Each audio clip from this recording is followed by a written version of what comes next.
The aim of today's lecture is to introduce you finally to the Rouse and Zimm models. But I want to just finish a few things that we were dealing with regard to Hookean dumbbells and then go on to look at the Rouse and Zimm models. And to save time, I wrote down where we stopped at the end of last lecture. So we derived a diffusion equation that governs the configurational distribution function for a dumbbell.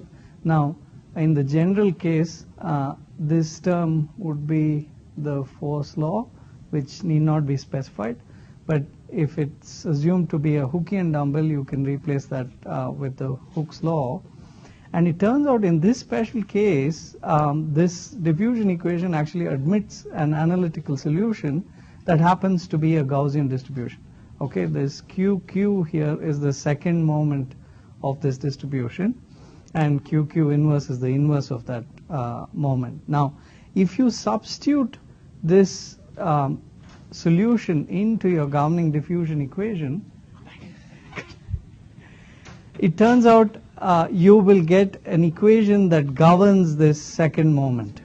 Okay, it's an ordinary differential equation for the second moments of this distribution, and essentially what it's saying is, if you manage to solve this differential equation, you get the evolution in time of the second moment, and then you know the distribution function at all times. And once you know the distribution function, of course, you can find all the averages and so on.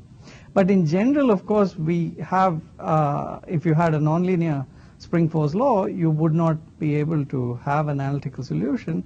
And in this case, you have to look for numerical solutions to your diffusion equation. Now, we also derived Cramer's expression in the last lecture, and we saw that it is with this expression that finally one is able to relate molecular configurations on a microscopic scale to a macroscopic measurement of the stress tensor.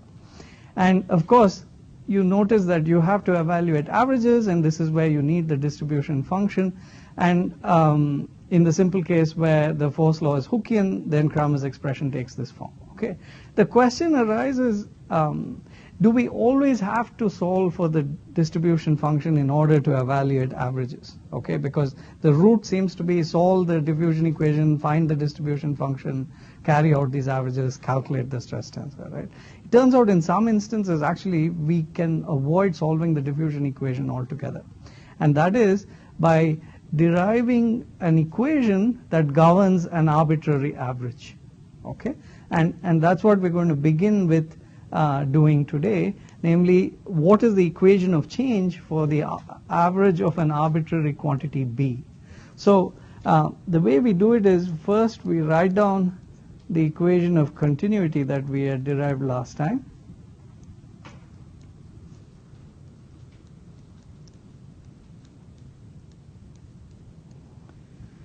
Okay, and we consider how do we find if I had some quantity B of Q. So this is only a function of the configurations of your chain, of your dumbbell. How would I find its average? So what we do is we multiply the left-hand side and right-hand side of the equation by this quantity and then integrate over all configurations. So let's look at the left-hand side. If I integrate over all configurations after multiplying by T, then you see B only depends on the configuration, and so the differential operator can be removed from out of the integral sign, and we would say d del by del T of dq B psi of Q, right? And the quantity under the integral sign is nothing but the definition of an average, and the partial derivative now becomes an ordinary derivative because once you've done the integral, B no longer depends on the conformation, because you've integrated it out. So this is nothing but d by dt of B.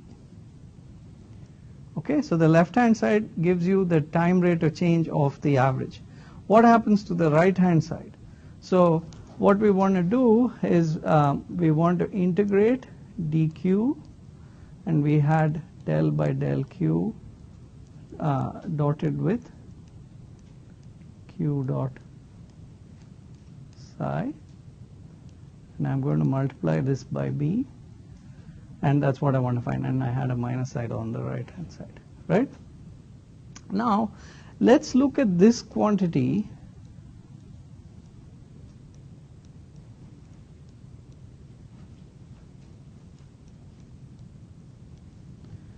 Okay, I've kind of brought the b under the derivative operator. So by a product rule, I can expand this to be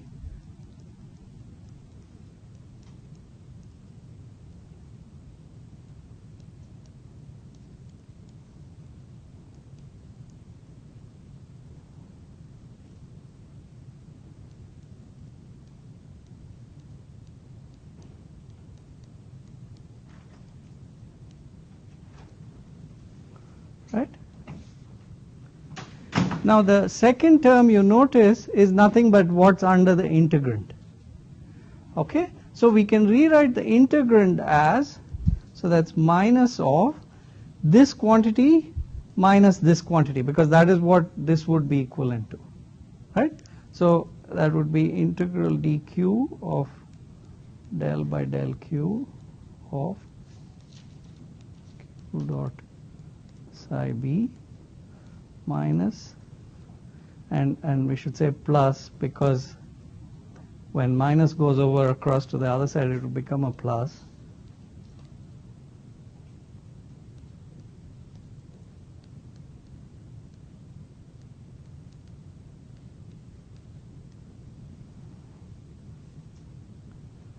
okay. Now just consider the first quantity, right? It's del by del q dotted with some function that's a function of q. Okay, so we all know from calculus that if I had an integral del dot some vector, let's say arbitrary vector w, okay, integrated over the volume, that's by Gauss theorem, it's integral over the surface of n dot w, right? So this would be over the volume and this is over the surface, right? So if I go back and look at this, this is nothing but the divergence of this quantity, right? So it can be rewritten as a surface integral n dot that quantity. And this integral, notice, is actually three integrals, right? Over dqx, dqy, dqz, and q goes from minus infinity to plus infinity. These magnitudes go from 0 to infinity, but the variables themselves go from minus infinity to plus infinity.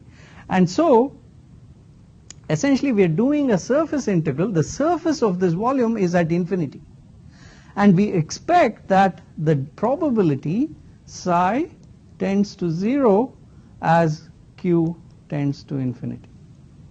That on this, that the probability dies out as the connector vector gets stretched to its infinite extent, which means this whole term effectively can be dropped out, right? And notice that this is nothing but the average definition of the average of this quantity. So if I were to rewrite the equation I've derived for the evolution of the average, it would be this would be the average of, and it's this quantity which we had here, right?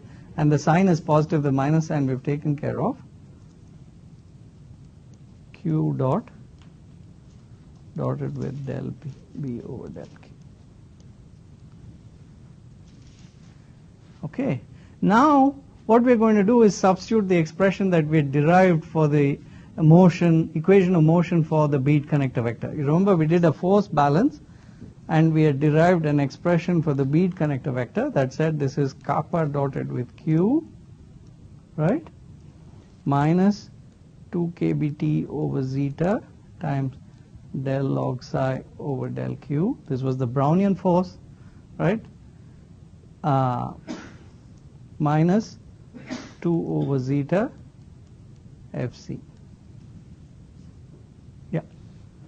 The surface integral, so the probability density tends towards 0, but the surface on which we do the integral tends towards infinity. So how do we know that the whole integral is 0?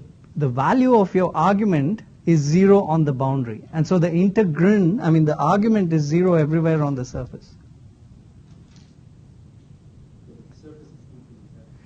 Yeah, I mean, so this is often used. I guess you can look at some kind of limiting process where you look at a very large surface and evaluate the property there and let the surface go to infinity. The integral is always killed because the argument is 0. You're integrating over 0 over an infinite surface. 0 is still 0. Okay? It's a standard trick. We use it all the time in statistical mechanics. So. But I think that the question is, if you have a function that goes to 0, let's say like 1 over r to the half, or something like that, does that die away fast enough when the area is growing like r squared? Okay, so built into these assumptions must be the fact that it dies fast enough that that integral goes to 0. I think, yeah. Usually these things die off exponentially. Exponentially, yeah. So I guess, I mean, there are tails, power law tails, distribution retails, and I don't know if these questions have been addressed with regard to that, actually. Something that is worth looking at. But what we do now is to substitute this equation of motion in there, and so what we would get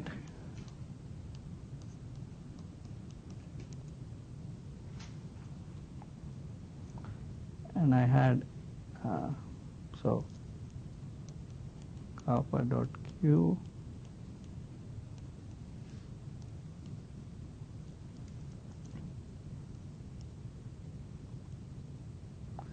I'll write this.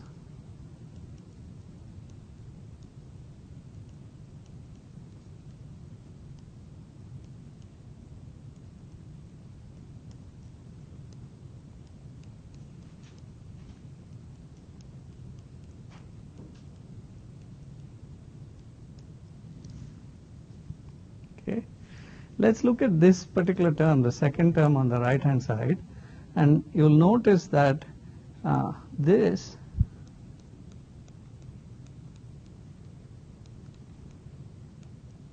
if you recall the derivative, I mean definition of the average would be psi times, now del log psi by del q is 1 over psi del psi over del q dotted with del p over del q.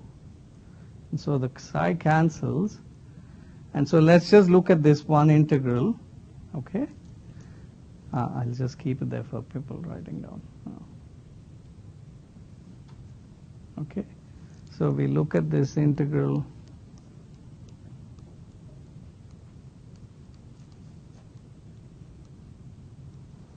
and this can be written as, again, I'll group these two terms together.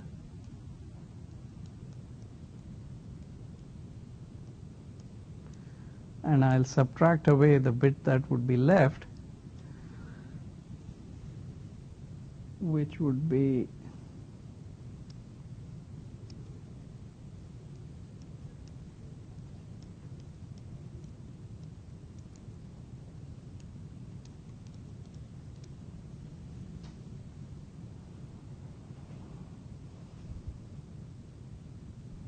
okay. By the same argument that we used for the divergence in the previous step, this is nothing but the divergence of a function, and so if I convert it to a surface integral, that goes to 0. And then you notice this is the definition of an average again, and this average, so this is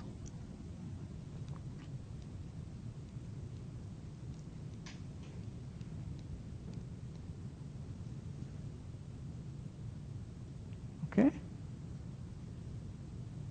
So I can now go back to this expression that I had and substitute that there, and I then get the most general form of the average of an arbitrary quantity.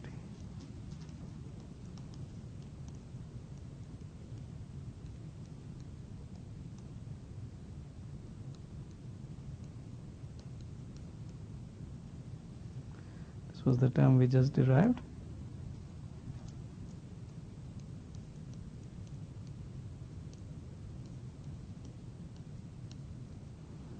And the expression involving the connector vector force.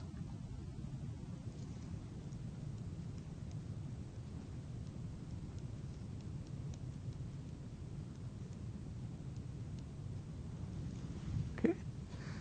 So you see, we've been able to derive an equation for the average of a quantity that involves only that average, right? There are some issues with solving this equation which I will discuss later on, but you can see in principle we could, for instance, solve for an average directly. Okay, there's one special case which is of interest, namely if B was the second moment, not the second moment, but just the quantity QQ. Sorry.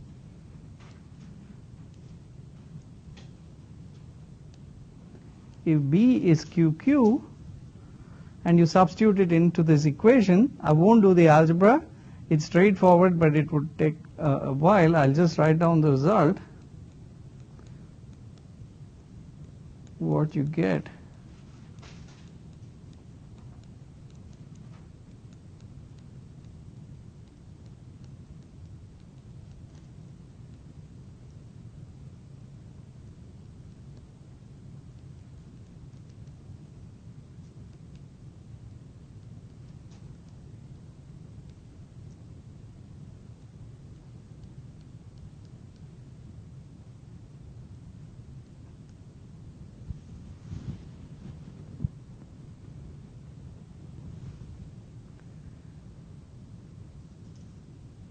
So if you look at this equation, which is the time evolution of the second moment, you see that in fact it's the same as what we got when we substituted this expression, except that here this was the second moment equation for a Hookean dumbbell.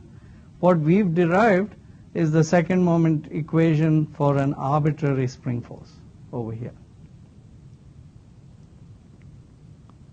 Okay, let's use this equation. We'll come back to it later and it has significance, but for the time being, let's look at the special case where you are at equilibrium.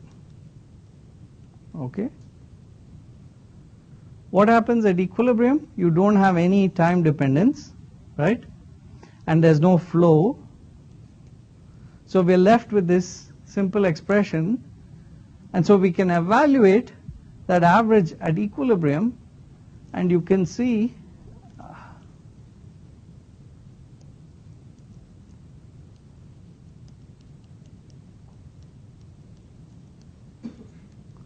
is nothing but kBt times delta. Okay, you just solve this equation for the average and identify it as being at equilibrium. You can see you get a simple expression as kBt delta. And in the last lecture, I'd asked you to accept this result without proof, and I said we would find it in this lecture. Okay, so this is the proof of that result, and we used it in the previous lecture. Okay, so we're all set to now start actually deriving the constitutive model from for a dumbbell. Okay, but before we do that, I want to introduce something called a convective derivative. Okay, and I'm going to look at the special case of homogeneous flows, where you know that the gradient of the strain rate tensor is 0. Okay, and you will have to just look at it as an operator for the time being. And I'm sure Gareth will go into it in greater detail later on. This has tremendous significance physically, but I just want to introduce it here. And so let's say we want to find the convective derivative of some arbitrary tensor B. Okay, it's defined very simply. You say d by dt of B minus kappa dotted with B minus B dotted with kappa transpose. So it's, you can think of it as an operator that operates on a quantity B. Basically you take the time derivative and you add on bits that have to do with multiplying them with the velocity gradient and the velocity gradient transpose. Okay, so for instance, let's say I wanted to find the convective derivative of the unit tensor. Okay, so d of the unit tensor with respect to time is going to be 0. So I'll simply get minus kappa dotted with the unit tensor minus the unit tensor dotted with kappa transpose, and this is nothing but minus kappa plus kappa transpose. And if you recognize what these were, which is grad V transpose plus grad V, this is nothing but your rate of strain tensor. Right, so the convective derivative of your unit tensor is nothing but your rate of strain tensor. Now we are going to define or introduce the notation. I keep forgetting that I have to introduce new pages. Okay, that gamma 1, that the first derivative of, I mean you shouldn't really think of it as the first derivative of anything, just that gamma 1 is defined as being equal to gamma dot. Okay, we introduce this notation. We start there with respect to the rate of strain tensors. Now you might ask, what about higher order convective derivatives, right? Suppose I wanted to find Bn. Then we define it as the convective derivative of the n minus 1th convective derivative. So for instance, gamma dot 2 would be gamma dot 1 differentiated, operated on with the convective derivative operator. So which would be d by dt of gamma 1 minus kappa dot gamma 1 minus gamma 1 dot kappa transpose, or yeah. You've got an extra dot over the gamma 1 in the middle of the column. Right? You don't want gamma dot and sub 1. No, it is. Oh yeah, you're absolutely right. I mean, there is no dot on these, right? These are already, sorry about that, that's bad. Yeah. No. The very top line is fine. Is correct. That's the definition. No, you're absolutely right. I shouldn't be putting these dots. So the whole point of having those brackets down below is that it's a derivative operator. Okay, and so this is nothing but d. I could say this.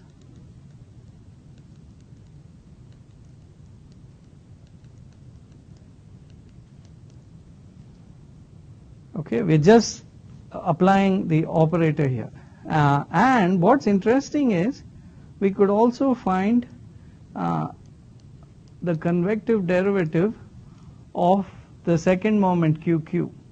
Okay, and this by definition is dQQ by dt minus kappa dot QQ minus QQ dotted with kappa transpose. Okay.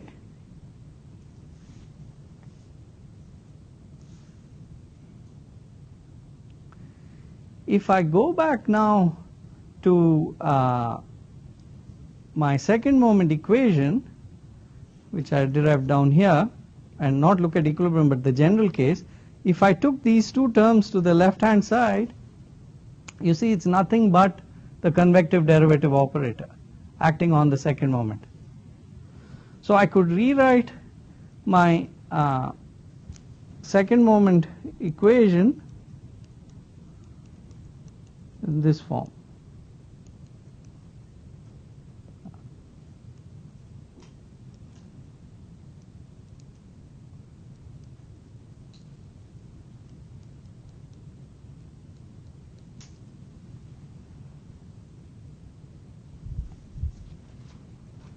Right?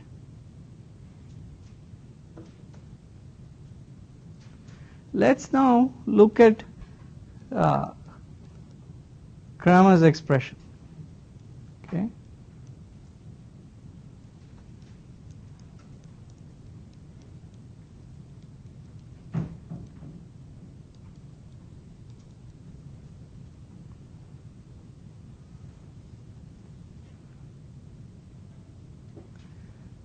And I'll multiply it, the left hand side and right hand side, by 4 by np times zeta.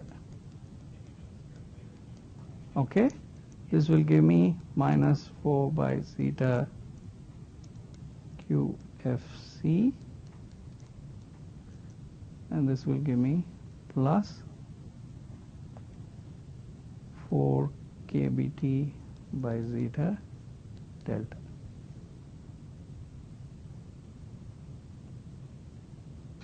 Right? Now look at the right hand side of this and the right hand side of that. They're exactly the same. So which allows us to write the stress tensor, okay, an alternative expression for the stress tensor as tau p is np zeta over 4 times, right? You just look at this previous one. This whole thing on the right hand side is nothing but the convective derivative of the second moment. So I can rewrite it this way. So this is an alternative expression for the stress tensor that connects the microscopic scale with the macroscopic scale, and this is the famous Giesecke's expression. Okay, so we saw the Kramer's expression, and this now is the Giesecke's expression.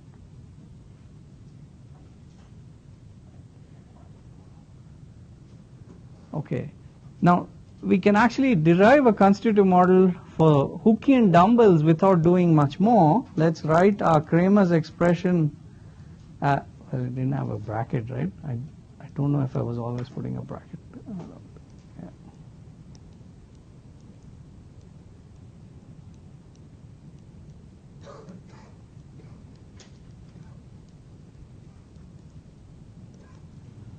Right? This was Kramer's expression for a Hookean dumbbell. Now let's take the convective derivative operator on both sides. Okay, so that would give me tau p1 is minus nph qq1.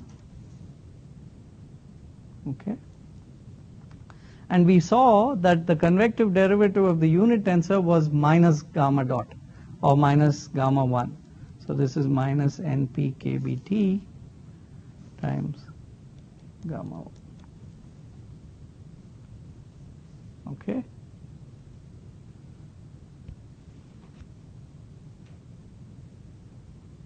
I'll multiply throughout by zeta over 4h. Okay. So if I say zeta over 4h tau p1 would be, and this would be minus np zeta over 4 qq1 minus zeta over 4h. So this would be zeta over 4h times np kbt gamma 1. Okay.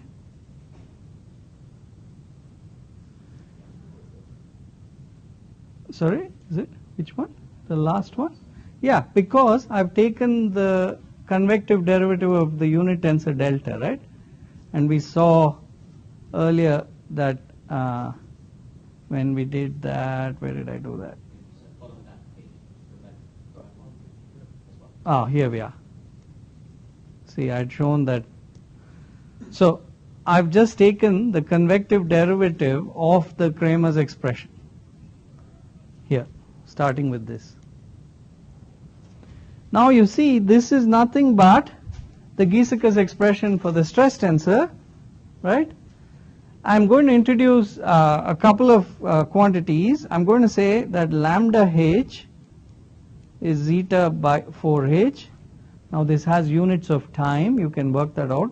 The friction coefficient divided by a spring constant. Okay. And I'm going to say eta 0, and I'll denote it as m for Maxwell, and I'll say this is np kbt lambda h. Okay. After all, this is lambda h by my definition, and this is np kbt. So I'm going to replace this by tau p and introduce these things, definitions, and take this over to the left hand side. That will give me this expression.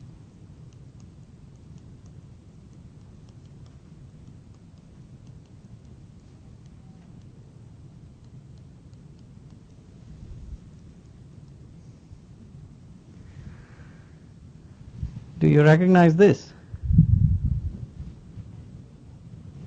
Is the Maxwell, and this is called the upper convected Maxwell model. Now, all we are seeing here is that instead of the regular time derivative, in the Maxwell model you had d over dt of tau p, right, or del by del t. That's the very last equation that I wrote in my last lecture before Ravi started. There we go. So I've brought you up to how a molecular model starting with a coarse grain model from for a polymer can take you all the way by applying the principles of kinetic theory to Maxwell's model. The only difference we find is rather than an ordinary derivative, we have a convective derivative. Now it turns out, strictly speaking, the Maxwell model is not frame invariant. So if you predicted the viscosity from the Maxwell model, it will turn out it will depend on your frame of reference. So if you were on a rotating turntable and you did a rheology experiment and measured the viscosity, it would be different from if you stood on a stationary frame of reference. And that's because fundamentally it's wrong to put a time derivative in there. You have simple rotations and translational motions do not lead to changes in the rheological or lead to contributions to the deviatoric part of the stress tensor. And you have to subtract rotations and translations. This is something I've never got into that because there are other ways to define the derivative that are frame invariant. So how do you keep the... Yeah, no, there is no rule. All of them are admissible constitutive equations. It just so happens that the Hookean-Dumble model leads to a unique derivative. Within this framework, it tells you you must use a convected derivative of this kind. And you're absolutely right. I mean, there are various definitions of derivatives that are frame invariant. Yes, yes. I mean, so the Jaumann, several, I think, right? Jaumann and the lower convected, and then you have co-rotating frames, and there are lots of ways of subtracting rotation and translation. I'll talk a little bit more about that when we come back to this. And that, but sometimes that's the power of kinetic theory. Yeah. Instead of having an arbitrariness derivative, it tells you that if you think about polymers in this way, that there's only one that makes sense. Yeah. Naturally. Yeah. Okay, so now if you remember, we had written tau was tau s minus eta s gamma dot, right? The total stress tensor. So I could tau p minus eta s gamma dot. Eta s gamma dot was the solvent contribution. So I could rewrite tau p as tau plus eta s gamma dot. Okay, and if I took the convective derivative of this is tau 1 plus eta s, and remember this was gamma 1, so I will get gamma 2. Okay. Now let's go back to Kramer's expression, and it will be written that as tau p. Let's look at this one, the upper convected Maxwell model, and replace tau p and tau p1 with what we've just derived here. Okay. So if I substitute in there, what do I get for tau? I will get the total stress tensor tau plus eta s gamma 1 plus lambda h times tau 1 plus lambda h eta s times gamma 2 is minus eta naught gamma 2, right? I'm going to now rearrange. Which one is gamma 1? It's gamma 1, yeah, you're right. Anyway, you're right.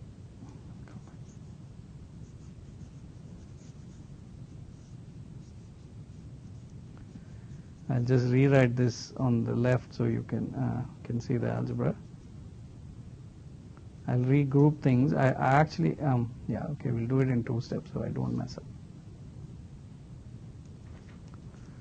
So that would be tau plus lambda h tau 1, okay, is, take all the stuff to the right hand side, minus eta s gamma 1 minus eta 0 gamma 1 plus lambda h eta s gamma 2, and I'll rewrite this as minus eta s plus eta naught times gamma 1, and I'll take that in and say lambda h eta s by eta s plus eta naught gamma 2. Okay, and while you're writing that down, I'll erase stuff here.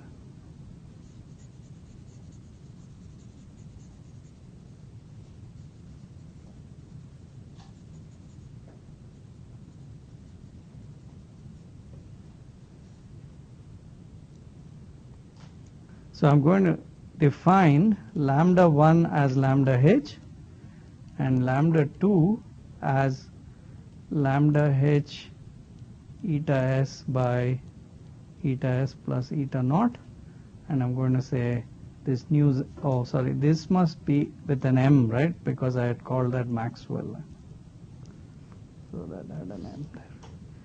This is just notation.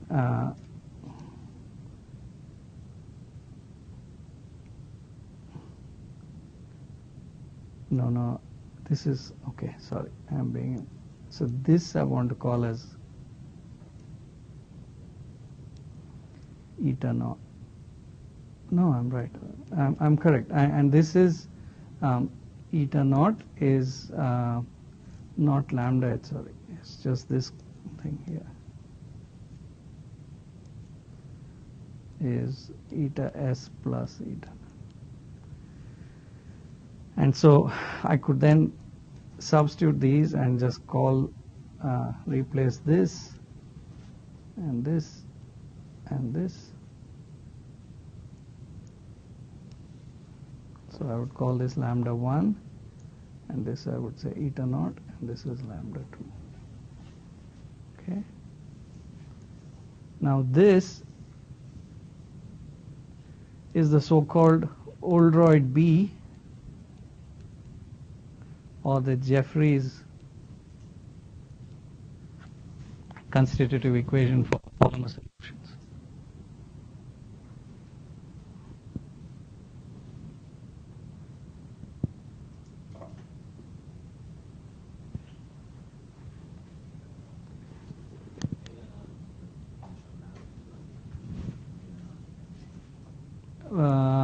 Here, yes.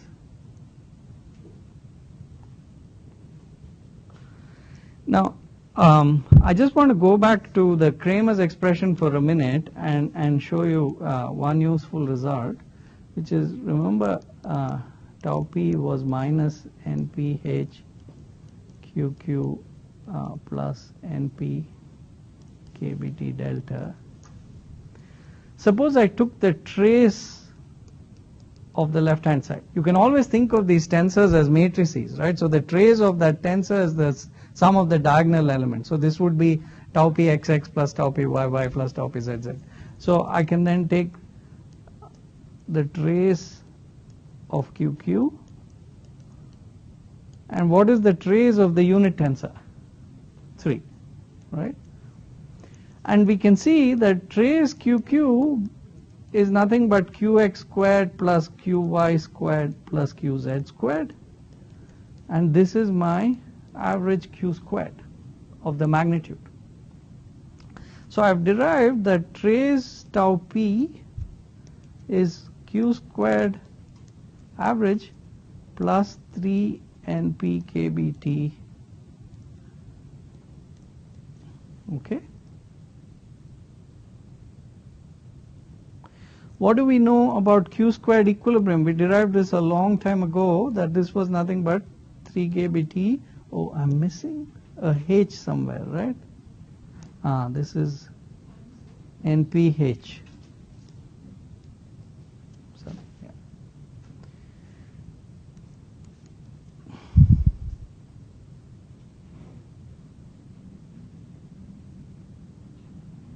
So if I divide throughout by NPH, and I can show that Q squared by Q squared equilibrium would be 1 minus trace tau p by NPH.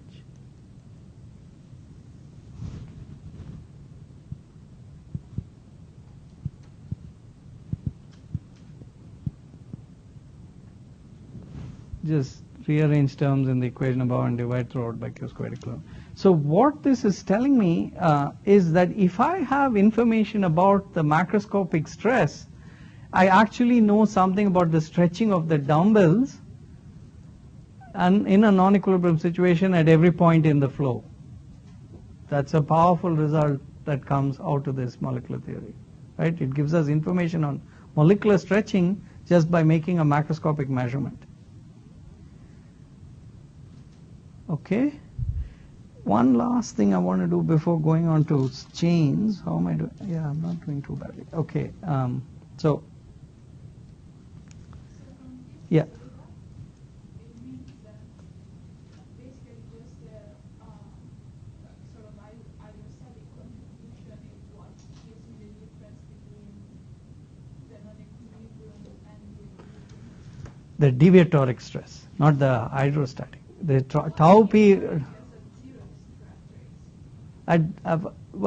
No. If I have no flow, then tau p goes off. It goes to 0, and then Q squared would become Q squared equilibrium, right? So the deviation from equilibrium is measured by the presence of flow, which comes because of the tau p. But it's just the contribution of the normal strength. Yes, the stretching. That is true. That is true. That's true. Yeah. Which we kind of talked about in the class at the very beginning. I said that when molecules stretch out, you can think about it like a tension along a streamline. So this is exactly a molecular description of that. On one side, you've got a microscopic measurement of the average size of the chains or dumbbells, and on the other side, you've got a macroscopic measure of the trace in the stress. Exactly. In fact, those circular streamlines are the normal stress difference, tau p xx minus tau p yy, for instance, that lead to rod climbing and dice well, and all those things have to do with the tension in the streamline. It's a difference in the normal stresses, and you've noticed it's coming through. Yes. Okay, so one last thing. Let's look at simple shear flow, okay, where Vx is gamma dot y, Vy is 0, and Vz is 0, and we had seen that kappa xy is gamma dot. So the kappa tensor is 0, gamma dot 0, 0, 0, 0, right? And once you know kappa, of course, gamma dot is trivially obtainable. Also, see, the stress tensor you can think of as having these components, right? Tau p xx, tau p xy, tau p xz, and so on, right? Tau p zx, tau p zz. If I write the Maxwell equation or the dumbbells constitute equation at steady state. Okay, first let's see, what is tau p1? It was d tau p by dt, and that is 0 at steady state. So I'm looking at steady, I should make that clear. So this is just kappa dot tau p plus tau p dot kappa transpose, right? So I know this as a matrix, I know kappa as a matrix, so I can find tau p1 as some matrix. It would involve components of tau p xx, tau p yy, and so on. And if I then substitute in my expression that I derived from for dumbbells,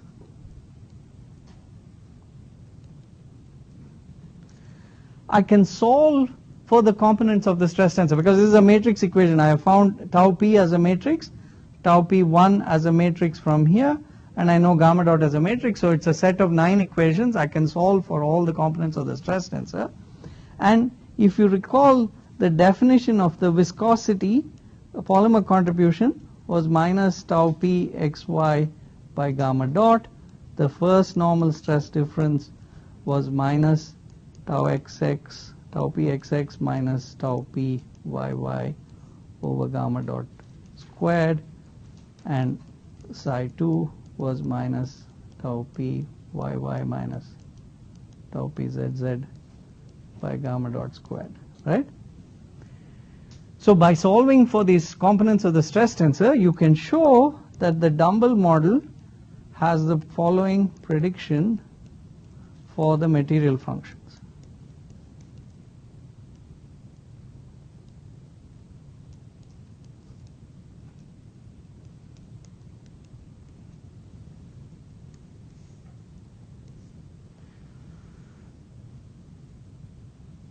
So we get explicit solutions for the viscosity in terms of the molecular parameters, okay? But what is it telling us? It's saying viscosity is a constant. There is a non-zero second normal stress difference. This is the major improvement over a Newtonian constituted equation which would have zero normal stress difference. So we are beginning to capture elasticity here, which is a sign which manifests itself by a non-zero normal stress difference. But measurements on dilute solutions seem to indicate psi 2 is non-zero and small and negative. So this fails to get that as well. Okay. So obviously we have not put all the physics into this model, but it's a start. And this is the simplest way. We've gone all the way from a molecular model to the solution of a simple fluid mechanics, simple shear flow problem, and seen that you can actually predict viscometric functions. Okay. So now I think we're ready to go to bead-spring chains, and here the way I want to proceed is not do algebra anymore, okay? Because the minute we get into algebra here, we'll just get stuck. It takes too long. But there is no new idea here. It's all just algebra, but all the ideas we've already sketched out, at least in the Rouse model for the Dumble case, okay? So instead of the one connector vector, we have n minus 1 of them. You still get your distribution function from equilibrium statistical mechanics. What you would get in the special case that you have Hookean dumbbells is a Gaussian distribution, and you can define an equilibrium average just as we did before. Okay, everything just involves n minus 1 variables rather than just the 1. Otherwise it's the same. Away from equilibrium, we introduce a configurational distribution function in this way. Again, n minus 1 variables. We cannot get an analytical expression for it.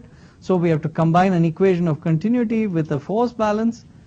Again, we are working in terms of n minus 1 variables. You've seen the expressions for the individual forces.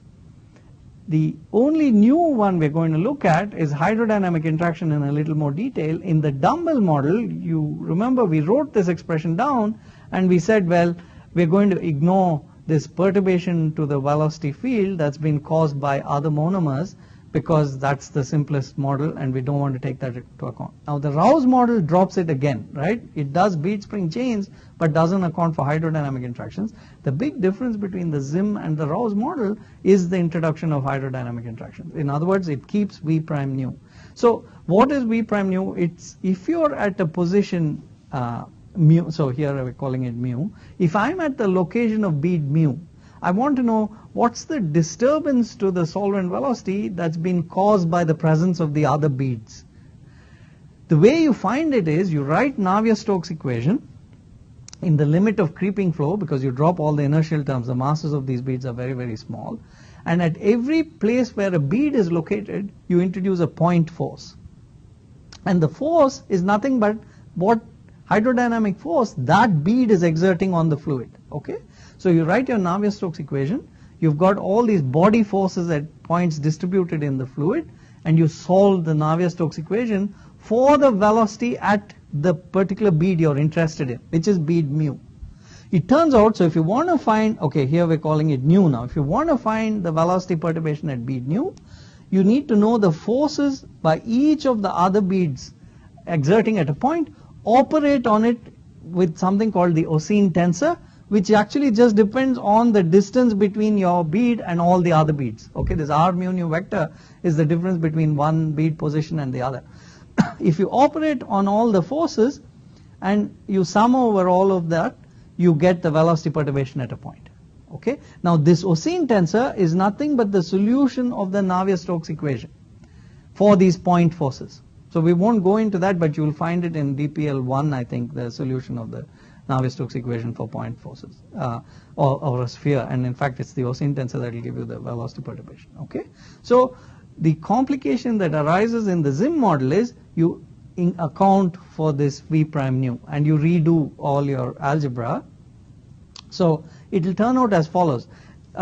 You have to put these forces into your connector vector equations of motion and then solve for the center of mass and the connector vector equations of motion. This is what you get for each of the connector vectors. I'll come to that in a minute. Now this one is not, this is only for the Rouse model. Okay, I haven't written the expression for the Zimm model because it's quite complicated. The reason I've written this one, we're not interested in the center of mass motion, by the way, but it tells us something interesting that I want to refer to later on, and that's why I've written it down here. Firstly, suppose I had no external forces. This is the sum of all external forces acting on my chain. Okay, if I had no external forces, you see that the center of mass simply travels along with the solvent, because any point goes as V0 plus kappa dot R, right, in a flow. So this is just saying that the center of mass translates. However, suppose we had no flow and we had external forces, then what I would get is this expression R dot C is 1 over n zeta times sum over all the external forces. Okay. Now, suppose I have a body in a solvent, in a fluid, and it's being dragged along with a force. I know that the drag force is the friction, the total friction times the velocity, right? That's the relation that connects linearly the velocity and the friction force. That means the velocity or the friction, total friction, is the drag force divided by the velocity. And here this is nothing but the velocity of the center of mass. Okay, and the drag force will be equal to the sum of all the external forces acting on your beads. And therefore we see that zeta for a polymer is 1 over no, sorry, it's the other way around, right? Because I have to take it across, is just n times zeta.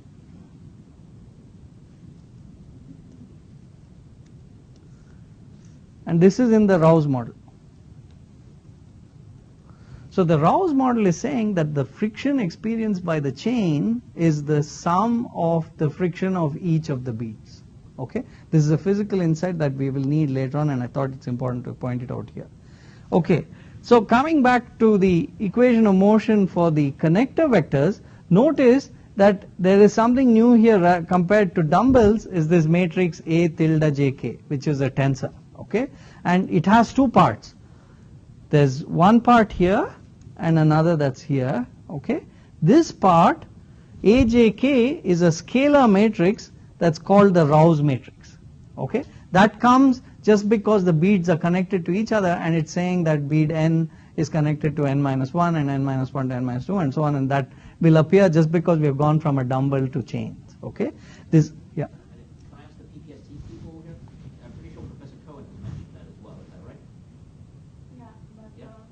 You see an friction summing up to the like n So it's exactly the same thing you're seeing somewhere else as well. Okay, good. Okay, and this contribution is the contribution coming from hydrodynamic interactions. Okay, so you can see that it makes the connector vector equation more complicated, but we know we can derive a continuity equation, and we put that into the exactly as we did before for a dumbbell, and that leads to the diffusion equation in the general case. Okay, which is called either a Fokker-Planck or a Smolakowski equation, and we can define a non-equilibrium average exactly as we did for a dumbbell.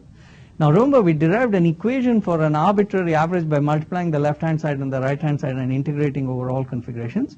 You can do exactly the same, and that leads to this equation for an arbitrary average in the presence of hydrodynamic interactions for a bead spring chain. Okay, and clearly there are problems here. It's highly complex on the right hand side. We're going to look at some simpler cases of this in a moment. Okay, but before I do that, in particular the second moments or the covariances, but I will look at the stress tensor first. It's defined exactly as before, where this is the solvent contribution, and you can derive equivalent of a Kramer's expression for a bead spring chain. This is the bead connector vector, and this is the intramolecular force. We called it Fc before. Here we've kept the general, because suppose I had other kinds of intramolecular forces that contributed to the potential energy, I would have to put that in there. Okay, so that's your general force, and that's my general expression for the stress tensor. Now, if I took that equation that I just had for x, the average of x, and I substituted x is this qj qk, which here now you see before we just had qq with the connector vector second moment. Now I can take connector vector 1 and connector vector n minus 1, for instance. So there are these n minus 1 squared combinations that I can produce. They're all covariances, and so I can get a general equation that governs all of them. Okay. Now, even in the simpler case where I replace this with Hooke's law, you can see there's a problem. The left hand side might look like that, but the right hand side has got all these complex higher order moments. Okay, so it's no longer possible to trivially solve these anymore. But let's now look at the Rouse model. What does the Rouse model do? It says, well, forget hydrodynamic interactions. The minute it does that, it drops all those omega Oseen tensor contributions to the A tilde tensor, and you're left with just the Rouse matrix. Okay. And it turns out this is a linear partial differential equation in the connector vectors, and therefore it admits an exact analytical solution, which turns out to be a Gaussian distribution. I told you how if you substituted this in there, you get back indeed the same equation that we derived for a general second moment. Now I'm calling sigma jk a simpler notation for qj qk. Okay. So it's the same equation that I had before, but now you see the difference. If we go back and look at that, we had all these complex quantities, right? Once you have neglected hydrodynamic interactions, you're left with a scalar. And the scalar average, you don't have to average anything, you can pull it out of all these averages. So then the equation becomes really simple, and that's why you get this simple form like this. Now this is 3n minus 1 times 3n minus 1 ordinary differential equations for the components of that sigma jk, because each one is a tensor, right? And so in principle, if you solve them, you can then evaluate the stress tensor in the Rouse model. The problem with this is, I mean, it's horrendously computationally intensive. It turns out there's a very simple thing you can do, namely the introduction of something called a normal coordinate. Okay, so you can map these connector vectors qj to what are called normal coordinates by multiplying it by an orthogonal matrix. The matrix is defined as this. The advantage is by pre and post multiplying the Rouse matrix with this orthogonal matrix, the Rouse matrix gets diagonalized. That means it just has diagonal components, and so if you go back to the diffusion equation and write it in terms of normal coordinates, then it just decouples each normal coordinate from the other. Okay, so what that implies is, okay, by the way, this is the expression for the eigenvalues, which we will see later on, but it means that you can write your distribution function for all these connector vectors as a product of n minus 1 distribution functions, one for each of these normal coordinates. And that means that you can decouple the diffusion equation, and essentially the diffusion equation of the Rouse model written for each of these normal coordinates is nothing but your dumbbell diffusion equation. And so we can do your averages become much simpler, and you end up with the stress tensor as being a sum over n minus 1 normal coordinates, and in fact you just obey the upper convected Maxwell model for each of the normal coordinates. So solving this is exactly as we did the Rouse model. The only difference is these lambda j's now, instead of one relaxation time, I have n minus 1 of them, and that you expect because I've introduced so many more degrees of freedom into my model, and therefore there are multiple relaxation processes going on in a bead spring chain. The whole chain relaxes, segments of it relax, and so on. And what the normal coordinates are saying is you've broken up these relaxation processes into n independent relaxation processes, where the largest relaxation time describes the relaxation of the chain as a whole. The second relaxation time describes the relaxation of half, as if there were two segments, half of each, and so on, and each one gets subdivided down into the smallest segments. Okay, so because we have already solved this, we know, okay, that firstly, let me say a little more about the relaxation times. I told you that you get n minus 1 of them, and when n becomes large, you see sine of theta is just theta, right, for when theta is very small. So you're dividing j divided by n. That's a small quantity, so you can replace the sine squared by just the argument itself, and so it's simply telling you that the relaxation times are going as 1 over j squared, where lambda 1 is the largest relaxation time. Okay, what's important here is, notice it tells us that lambda 1 goes as n squared, where n is the number of beads in your chain, which is the degree of polymerization of your molecule, which is related to the molecular weight. In other words, the Rouse model predicts that the relaxation time scales as molecular weight squared. So now this is something a continuum theory would never give you, right? In a continuum theory, the relaxation times are things you put in a priori as information that you have, and generally people tend to put in relaxation times at a certain fixed spacing, one to the other. If you have n minus 1 of them, you will arbitrarily decide how they are spaced, and you have no idea how it scales with molecular weight. So Rouse is telling us that it scales as molecular weight squared. Now it turns out this is wrong for dilute solutions, because the Rouse model is missing hydrodynamic interactions, and that is a very important piece of physics, right? Nevertheless, it turns out it's a very good model for melts, linear melts of low molecular weight chains. And so the Rouse model actually works where the relaxation time would go as molecular weight squared. Okay? Now we saw how it was NP kBt times lambda for a dumbbell, because we have n minus 1 dumbbells corresponding to those normal coordinates. You just have to sum over all of them, and so you can get material functions for the Rouse model.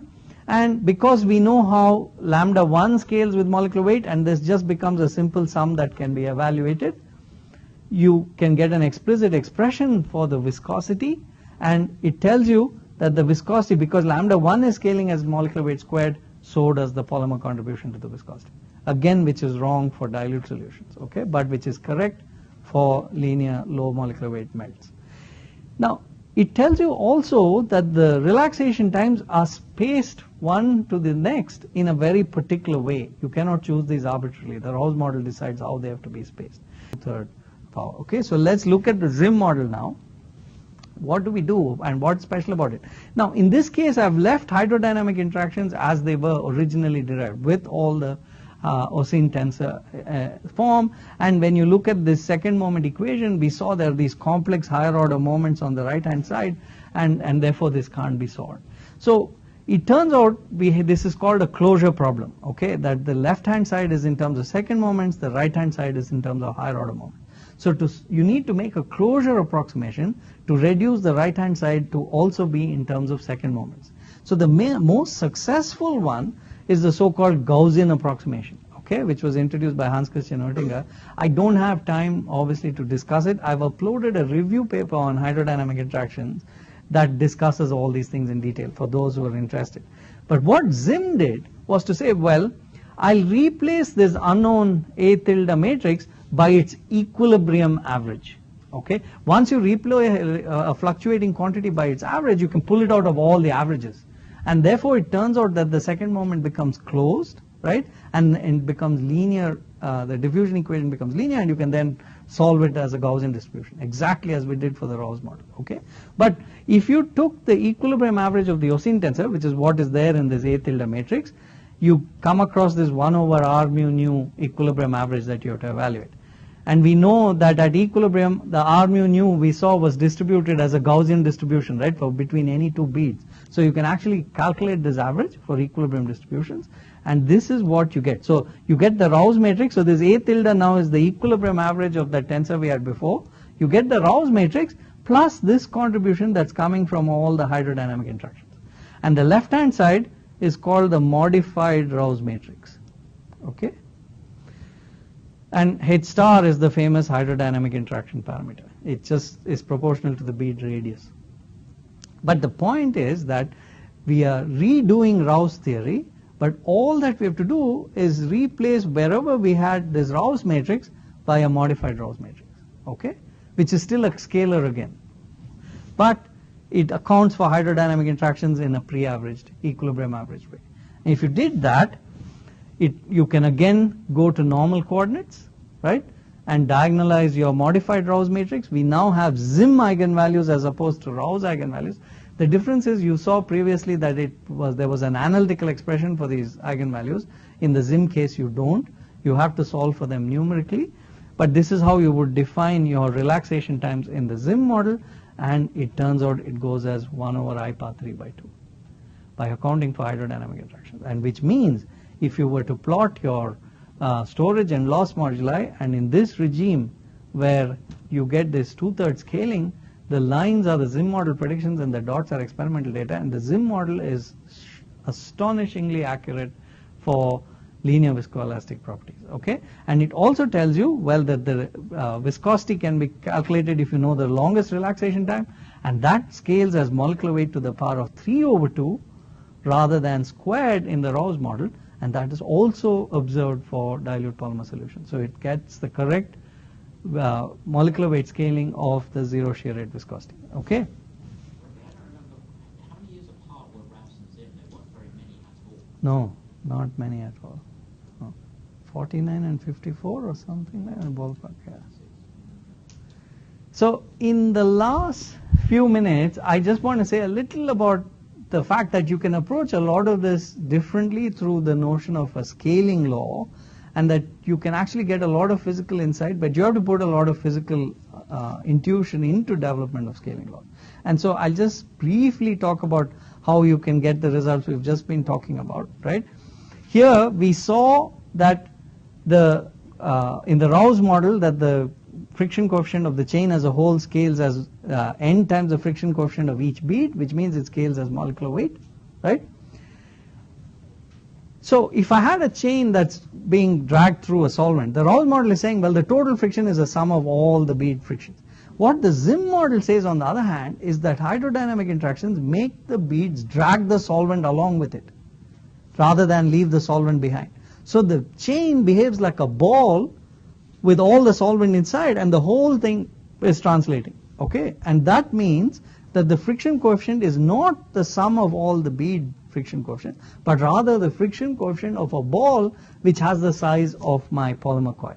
And we have seen that the size of my polymer coil, the radius of gyration, goes as molecular weight to the power of half, and therefore the friction coefficient in the Zimm model goes as molecular weight to the power of half. From the Nernst-Einstein equation, we know that diffusivity is inverse of the total friction, right? So the Rouse model will say diffusivity goes as molecular weight inverse, whereas the Zimm model will say it goes as molecular weight power minus half. And again, this is correct for polymer solutions, and this has been found for low molecular weight melts, but not for polymer solutions, okay? The reason it's good for melts is because in melts hydrodynamic interactions are screened. That momentum, so when a segment moves, it disturbs the solvent, that doesn't propagate to other parts of the other chains. It gets randomized and goes along the backbone of all these chains. So they don't know that another segment far away is moving. And that's why the Rouse model, which neglected hydrodynamic interactions, suddenly becomes very good, okay? And so you can see putting in the physics is absolutely crucial. And so I won't go into this in detail, but you can, from the knowledge of diffusivity and size, get an estimate for the relaxation time, and so you can find scalings of the relaxation times and the viscosities. And here's a table that compares for dilute polymer solutions observed properties predicted by Zimm and observed scalings, scalings that have been observed and scalings predicted by Zimm, and you can see in terms of linear viscoelasticity, Zimm does extraordinarily well, right? So where is the problem? The problem is when we are in flows. In shear flows, we saw material functions are predicted to be constant, second normal stress difference is 0. Oh, one important result that I didn't do when I did simple shear flows was we found the stress tensor and the viscosity and so on. We also could find this q squared by q squared equilibrium, and this turns out to be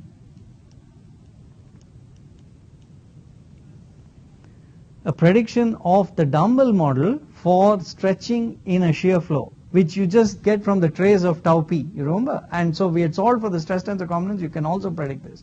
And you see, this is telling you that the chain gets endlessly stretched as you keep increasing the shear rate. There's no limit to the stretching, and we know that polymers have a finite length, okay? So this becomes more dramatic in elongational flow. It just predicts a coil stress transition with the chain going to infinite stretch at a peculiar elongation rate. So that's a serious problem. And so we haven't seen shear thinning, and so we have various physical processes that can cause shear thinning. Feeney springs, that is finitely extensible springs, will ensure that your viscosity remains bounded, and all of these have been examined in the years since Rouse and Zimm, and we've got increasingly sophisticated models. Now, I've given a bunch of references here that go beyond what Gareth has given. They're just what I thought would help you understand the stuff in my lectures. I've uploaded on the course website a couple of review papers that I wrote. This one tells you a little about micro and macro and where we are with dilute solutions, and this is all about hydrodynamic interactions. But I want to end with this one slide that kind of tells a story of what this complex fluid mechanics is all about. And I've kind of divided it into, and this is not mine, it's been there for a while. David Boger, Bird had similar ideas of what this enterprise of complex fluid mechanics is all about. So from the continuum point of view, okay, you have constitutive equations, you put them into your conservation laws over here, and you solve complex flows using, you know, either simulations or analytical solutions and so on. You make predictions of velocity and stress fields. You compare with experiment, and if you don't do well, you make your constitutive equation more sophisticated, right? You add more things into, but this comes from phenomenology and a lot of physical insight. We've seen in kinetic theory, on the other hand, right? You start with a coarse-grained model, okay, and you develop equations, and you solve your diffusion equation or your stress tensor through what's called a stress calculator. We've seen it for the Rouse and Zimm model. And then you look at homogeneous flows, shear flows, elongational flows, simple flows, and if you can't predict that, there's no way you're going to be able to predict a complex flow. So you have to put in, and so you look at these rheological predictions, and you look for experimental validation. And if there isn't, you put more physics in. So we saw from going from Rouse to Zimm, we put in the physics of hydrodynamic interaction. If you want to prevent endless chain stretching, you have to put in finite extensibility and so on, and then you come up and redo your kinetic theory and go through the cycle. But it also produces constitutive equations if you make closure approximations, okay? And so that's the bridge between continuum mechanics and kinetic theory. You keep doing this cycle until you refine your homogeneous flow predictions, generate a nice constitutive equation that you can then use in continuum mechanics. So that's the story of complex fluid mechanics.